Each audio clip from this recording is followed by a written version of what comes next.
வணக்கம். ஆன்மீக செய்திகள். கோவை சுந்தராபுரம் மணிகண்டன் ஐயப்ப பக்தர்கள் சங்கத்தின் சார்பில் ஐயப்ப பூஜை சிறப்பாக நடைபெற்றது. பொள்ளாச்சி சாலை பொங்காளியம்மன் கோயிலிலிருந்து ஐயப்ப சுவாமி உருவச்சிலை ஊர்வலமாக எடுத்து வரப்பட்டது. சுந்தராபுரம் மாரியம்மன் கோயிலில் சுவாமியை பிரதிஷ்டை செய்தனர். ஊர்வலத்தில் பெண்கள் கைகளில் விளக்கு ஏந்தி கலந்து கொண்டனர். ஐயப்பனுக்கு 16 வகை வாசனை திரவியங்கள் சிறப்பு அபிஷேகம் நடைபெற்றது. மகா தீபாராதனை காட்டப்பட்டது. பின்னர் தெய்யம் நடனம், செண்டை மேளங்கள் முழங்க ஐயப்பன் வீதி உலா நடைபெற்றது. திரளான பக்தர்கள் சரண கோஷம் முழங்க ஐயப்பனை தரிசித்து மனமுருகினர்.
சிவகங்கை மாவட்டம் மானாமதுரை அருகே உள்ள இடைக்காட்டூர் திரு இருதயாண்டவர் சர்ச்சில் கிறிஸ்துமஸ் விழாவை முன்னிட்டு ஆட்டோ ஓட்டுநர்களுக்கு ஆடைகள் மற்றும் பரிசுகள் வழங்கப்பட்டன.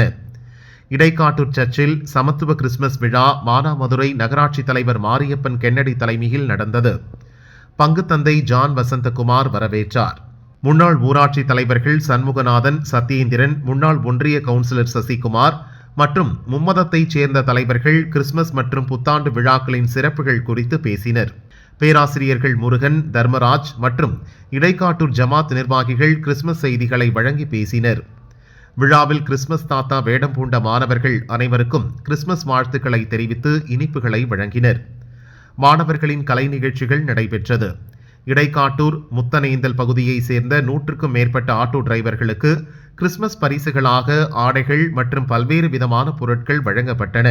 முன்னதாக ஏராளமான அருள் சகோதரிகள் பங்கு தந்தை ஜான் வசந்தகுமாரை சந்தித்து கிறிஸ்துமஸ் மற்றும் புத்தாண்டு வாழ்த்துக்களை தெரிவித்துக் கொண்டனர். விழாவில் இடைக்காட்டூர் மற்றும் சுற்றுவட்டார பகுதிகளைச் சேர்ந்த ஏராளமான மக்கள் கலந்து கொண்டனர்.